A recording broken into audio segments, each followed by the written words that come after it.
So I didn't know that there was a paradox. Well, I kind of did know because it didn't make any sense to me. Hello, Celeste.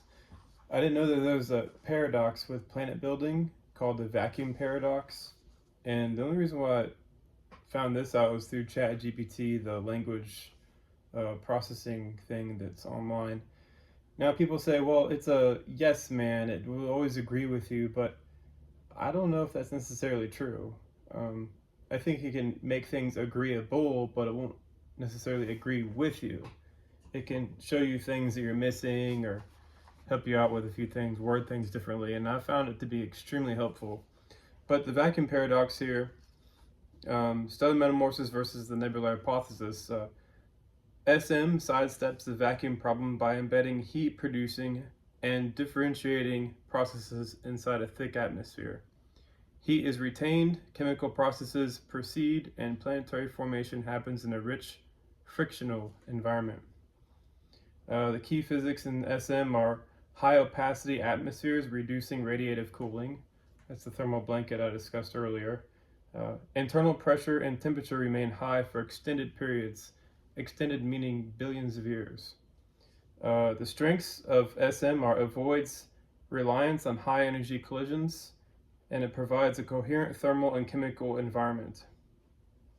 The observational support is atmospheric layering and retaining heat in gas giants, and Earth's deep internal heat and structure. And the magma inside the Earth, it's been that way for a long time. Why is it still hot? Why is there still liquid rock inside the center of the Earth, inside the Earth itself? Why is it coming out of the surface? Why are there hundreds of millions of cubic kilometers of this liquid rock still there, even after 4.5 billion years of Earth being around? Well, it's because that's where the majority of the friction was happening, and that heat is left over from earlier stages of star evolution. But basically here, it's solved. There's no vacuum paradox in stellar metamorphosis. But the vacuum paradox in nebular hypothesis is that planets form in near vacuum conditions. Without atmospheric insulation, heat from collisions and compression is radiated away almost instantly, making it hard to build complex internal structures. And basically that's the issue. It's solved by forming planets in dense, thermally retentive conditions. And NH struggles to explain how sufficient heat and processing occur in an environment that lacks atmosphere. And that was my issue from the very beginning. How do you make a planet incredibly hot and keep it hot for billions of years if the planet formation process explained by the conventional astronomers has the process happening in a few tens of thousands, maybe 100,000 years really quickly, and then all of a sudden it's supposed to retain heat and the planet just forms really fast, and then boom, you got a planet? Especially when the Earth has basically been hot for billions of years, it's very strange reasoning. It's like their conceptual framework for what time is on long scales is just completely absent. To them, it feels like 10,000 years is the same as a billion years, or even a million years is the same as a billion years. And that goes over that joke. What's the difference between $1 billion and $1 million? Basically, $1 billion. That's the difference.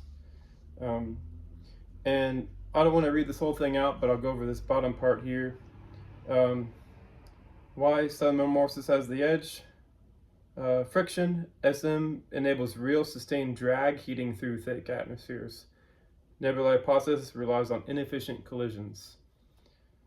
That's really hard to get over that one. I think SM won big time on that. Differentiation.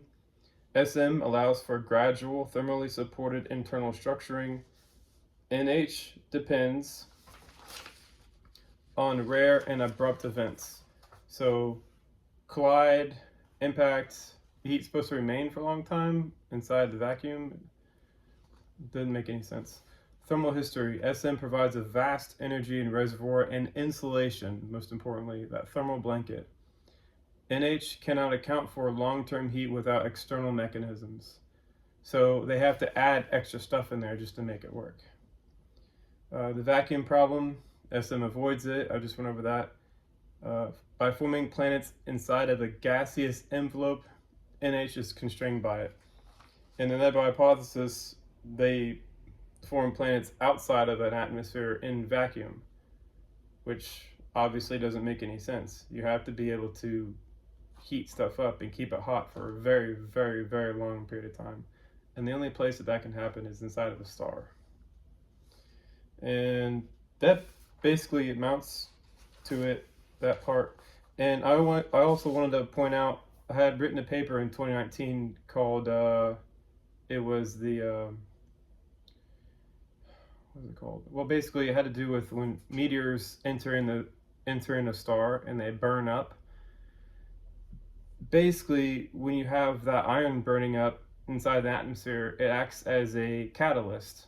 So you have catalytic reactions happening due to the iron really hot entering into a star when it has all those other elements and molecules there, and it can mix things up a lot faster and spur a lot of chemical reactions to take place. And when you have a billion years of that happening, you can get a hell of a lot of complex chemistry happening inside of a star. So it's not to say that a biogenesis happens because of that specifically, but it definitely increases the chemical complexity of a star by many magnitudes, especially when you have that type of reaction taking place. All right, take it easy, y'all.